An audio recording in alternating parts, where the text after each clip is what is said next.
Hey guys, it's Constant Taylor with Zen Social Karma.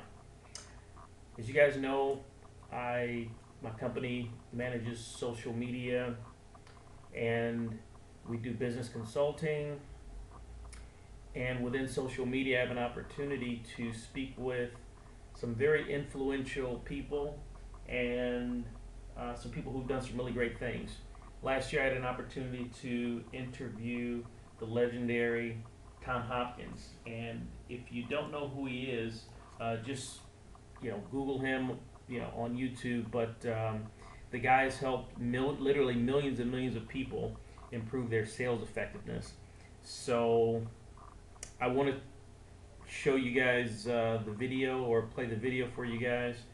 And it's a short 15-minute video, but it really gives some excellent tips and pointers on improving not just your sales effectiveness, but your effectiveness overall as a business person or whatever you care to do in life. So, anyway, this was a real true honor for me to be able to speak to this person and derive his wisdom. And I'd like to share it with you guys now. So, without further ado, here is my interview with Tom Hopkins. Welcome to Business Innovators Radio, featuring industry influencers and trendsetters sharing proven strategies to help you build a better life right now. Hello, listeners. Welcome to Business Innovators Radio.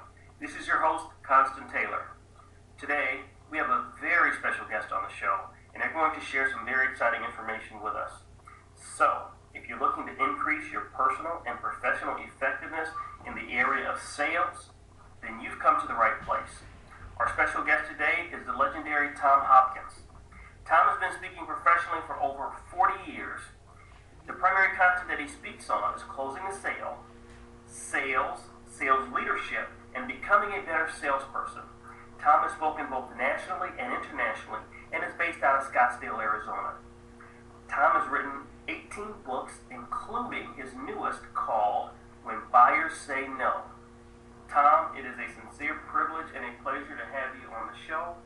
Welcome. Thank you, Constant, and I'm thrilled to have a chance to share some ideas with you and your listeners. Well, as I shared with you before the interview, this is a personal treat for me because the first book that I ever purchased on sale was your book on selling, and it had such an impact on me. So this is the highlight of my week, bar none. Well, thank you. I would like to start the show by asking you if you could tell the listeners a little bit about your business and how you help people in sales. Well, after 8 years of full-time selling real estate, I set some records, and then they started asking me to teach what I did, and then I realized that what I did was what I said to people, and they started calling me a wordsmith, and then I started writing my books, and then now, of course, I'm on the road every week doing a seminar somewhere in the world, wherever they have salespeople. And, of course, that's kind of been my life for over 40 years, and it's just been a great experience to teach these fabulous people in the field of sales and marketing how to make more money and have a better life. Excellent. I know that one of the things that struck me with reading your books was authenticity. Is that when I was reading the content, I never at any time figured, okay, this person is, there was nothing, your technique, there's nothing sleazy in it. It's straight, excellent selling solutions.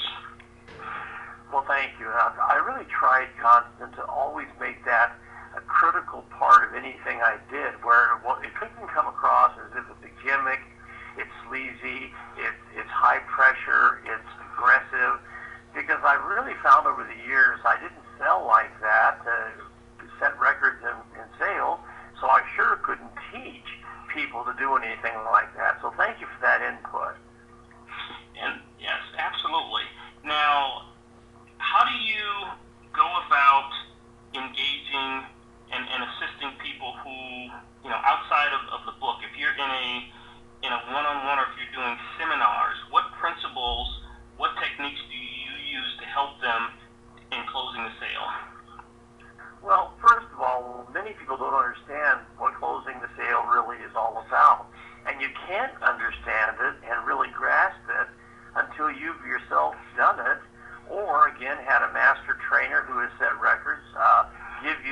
input on what you do.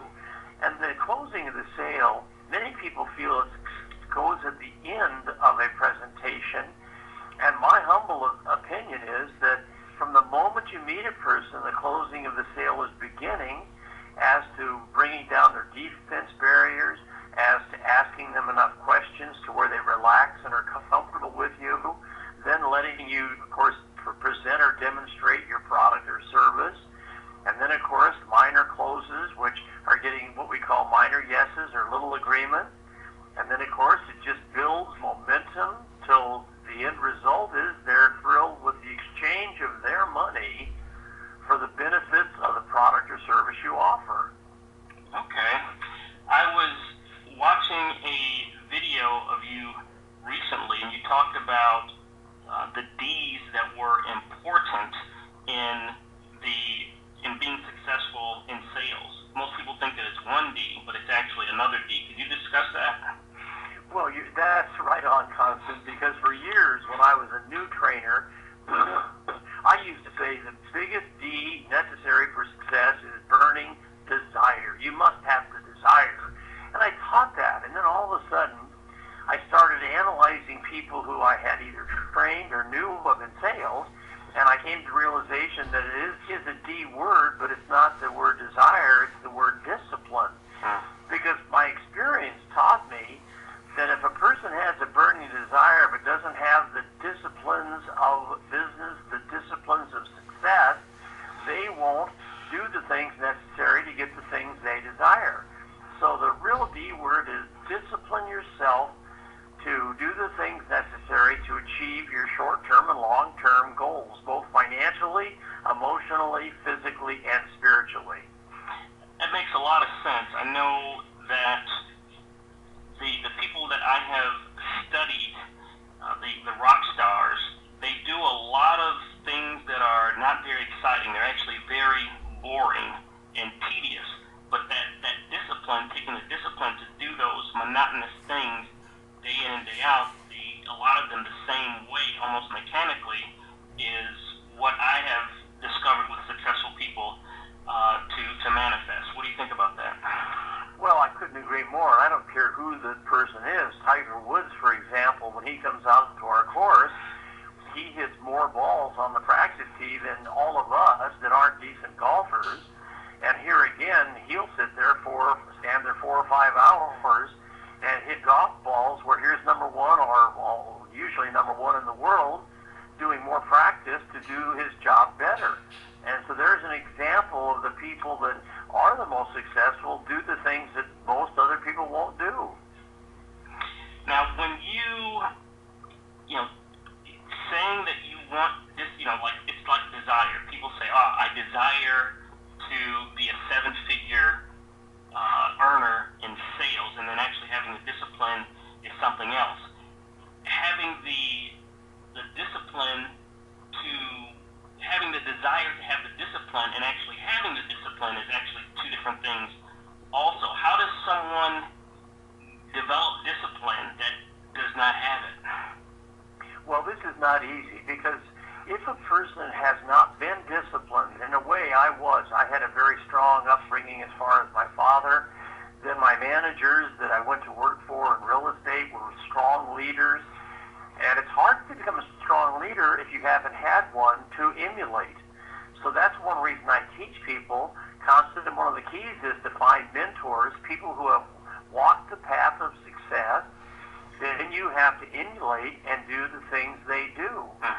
It's almost like, I could never teach you to play a decent game of golf because I'm not a good golfer. But if you were to play with Butch Harmon, who of course is one of the greatest golf teachers in the world, he could look at everything you're doing, pick it apart, help you rebuild the fundamentals of your swing, and at least help you be a decent or good golfer. But again, it comes back to finding the people that can teach you what to do and say so that you then have the disciplines that they have to build your business. What adversity really sticks out in your mind over your career, and how did you overcome that? Well, no one likes to be rejected, and part of selling selling is going after business and knowing you're going to get told no. And I think the reason my new book, When Buyer Says No, is being so well accepted is that's the two letters that scared the heck out of most people in selling. I had to overcome my first fear of rejection and then my fear of failure, and I worked on that. I made it a game. I just pretended that when anybody met me, if they said no, it wasn't me. The timing was wrong. They were rejecting the proposal and not me as a person. And of course, I had to do what I didn't want to do, which is talk to more people, build momentum, because the number of activity contacts will determine the productivity at the end of the year. Developing thick skin, is that something that can be developed, and how do you go about doing that? Well, I think that you can develop a thicker skin. You've got to realize that the more risk in life you take, the greater the rewards you can get. The people that are, let's say, working on a 9-to-5 job where they're very secure on a weekly paycheck, they will, of course, hopefully reach their goals. But if they give up the paycheck and say, I'm not getting paid unless I have paid for my skills or my abilities, then, of course, I think the real abundance comes to those who give up what they've got to get what they want. Tell me about an event in your mind that sticks out where you really made an impact on the group or the audience that you were speaking to. Well, golly, let's see, I've had almost 5 million people take my seminar, and there are many stories. I have a letter right here in front of me of a young man who got into the field of sales at 18, and he earned $2 million in commissions by the time he was 21, which is unheard of, and yet this young man followed every principle. He did everything that, again, I asked him to do in my teachings. And again, it's finding the mentor and then doing what the mentor says to develop the disciplines to achieve your goals. The landscape of selling, the principles have not changed in selling. I'm sure you would agree. The mechanisms, the tools that we use have changed. Back in the day, we didn't have electronic CRM systems like Salesforce.com. Social media, we didn't have Twitter, YouTube, LinkedIn to connect us with our prospects. How has that impacted the landscape, and what's your opinion on the new technologies? Well, first of all, I think you have to be much more sophisticated in the art of selling than we had to be in the past, because your consumer in general is much more educated, has access to the internet and all the things you said to have knowledge when you meet them. And so I think you've got to be better than we used to have to be, but you also have to be technically very sound, understanding all the avenues they can go to get information so that you're up to speed where they are intellectually when you're doing your presentation and so forth. One of the biggest challenges that I had in sales was having the time to sell. Many times there would be somewhere between 30 to 50% of my time doing paperwork and other administrative things. What is your advice to an organization and an individual that's faced with those types of things? Well, there's a couple things. First of all, we all have the same amount of time in a day, 86,400 seconds. No one has any more, no one has any less. But people that seem to be most productive, they live by a couple of rules. They try to do the things that are the least important early in the morning and get them done. But then, let's talk paperwork. I used to be in there very early in my office, and there's no phones ringing. It's before most of the fellows even walked in, and I would get my paperwork done first. But then, as you start increasing your income, another success fundamental is when you're making enough money, you must hire people to do the things that keep you from making the money. And you must delegate authority to others. I one of the first real estate agents to have their own full-time assistant whose whole job was, once I closed the sale, got the check, they handled the follow-up, the paperwork, the details, so I was free to go out and do where most of the income is earned in the street of sales, showing properties and making sales. With the last 60 seconds that we have, what message would you like to leave with the listeners? Message of inspiration, message on general sales? Well, every day, be thankful to God that you are living in the United States, the free enterprise capitalistic country that everyone in the world envies. I'm leaving this week for China to do a tour in their country. And of course, they're right now having a few challenges, but I will say this, be proud to be in this country, be proud to be an American, and let people know that you love what you do, and if you're in sales, just keep falling deeper in love with the fact you're serving your fellow man with benefits and do a better job every day. Very powerful information and words of wisdom. Now, if the listeners would like to get in contact with your organization and utilize your services, how can they do that? Well, they could just go to tomhopkins.com, and I'm in, of course, Arizona. Chandler's the office. My home is in Scottsdale, and they can get a hold of us, and we have a list of all of our books and CDs and DVDs, and they're more than happy to look at them. And, of course, there'll be a customer service number where they can order them or go on the Internet or Amazon. Most of our materials are available there, too. So they can reach us, and I so hope that I can help them achieve a higher degree of success. Tom, thank you so much for coming on the show. This has been a true privilege and pleasure for me, and I know for the listeners as well. Thanks for listening to Business Innovators Radio. To hear all episodes featuring leading industry influencers and trendsetters, visit us online at businessinnovatorsradio.com today.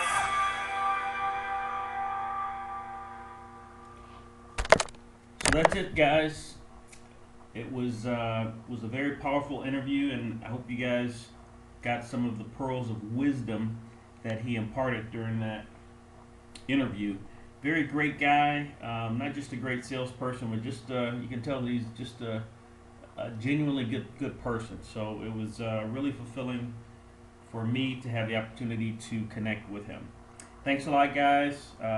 Click like and subscribe to the channel, and I'll be providing you guys with more great content in the future. Take care.